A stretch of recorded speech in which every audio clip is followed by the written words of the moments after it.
bring in Anita Mendiratta. She's an aviation and tourism consultant joining us from Toronto in Canada. Thank you so much for your time. This truly is a tragic accident in India, and no answers yet, of course, on the cause of the crash, but a difficult time, I imagine, for India and Boeing in particular.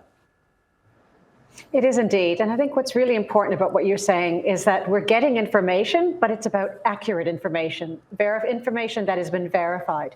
Because in a situation like this, it's very easy for there to be speculation. But we're only 7 hours since the incident actually happened. We need to be very careful to make sure that what we communicate and what is communicated out by anyone on the ground who's trying to give a sense of what is happening and what happened, it needs to be verified. It is a very difficult situation for India as a country, for India, which is the flag carrier of great pride for the subcontinent, and for Boeing, which takes great pride in its 787, which is one of the finest aircraft in the world when it comes to sustainable aviation.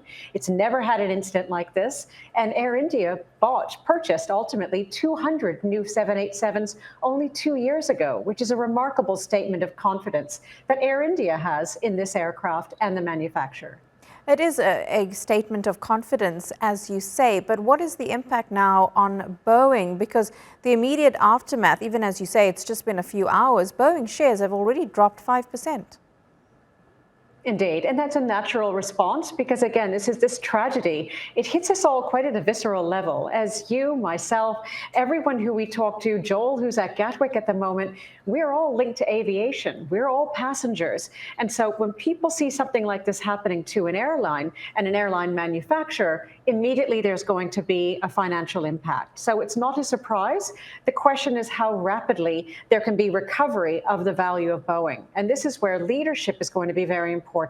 Both Kelly Ortberg, the CEO of Boeing, and his executive team, and how they take on this challenge and how they work with Air India in terms of working with Campbell Wilson, the CEO of Air India, and his executive team to make sure that the investigation goes smoothly, the information is shared, communication is transparent, and everyone who is grieving through this, both those that have lost the loved ones, those lives impacted on the aircraft, and as you've spoken, in Ahmedabad, which is a very high-density residential environment, the aircraft, as we know, landing straight into the medical hostel. So there's enormous responsibility and expectation of the leadership of Boeing and of Air India to be able to walk through this together, keeping us all informed and keeping us confident about global aviation.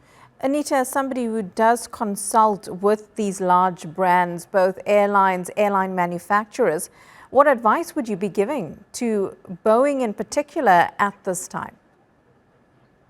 You make a very good point, because as we know, Boeing went through a very difficult 2024, being in a hot spotlight, and the new CEO came in August last year, so it was only on the eve of his first anniversary. The recommendation would be, quite honestly, to continue what Boeing has been doing in the last few months, particularly under Kelly Ortberg's leadership.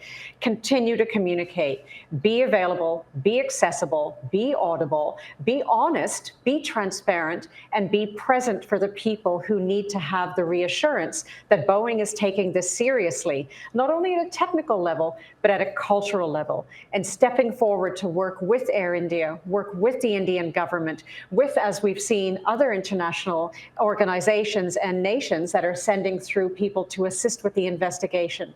Because we must learn from this. Because if we think about it, this is one aircraft and one air transfer, ultimately, amongst 100 to 150,000 that happen every single day around the world. We must learn from this so that this never happens again.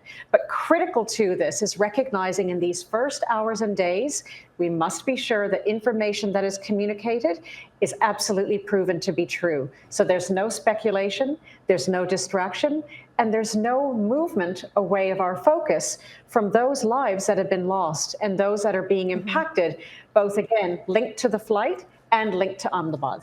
Thank you so much for that, Anita Mendiratta, an aviation and tourism consultant. Appreciate it.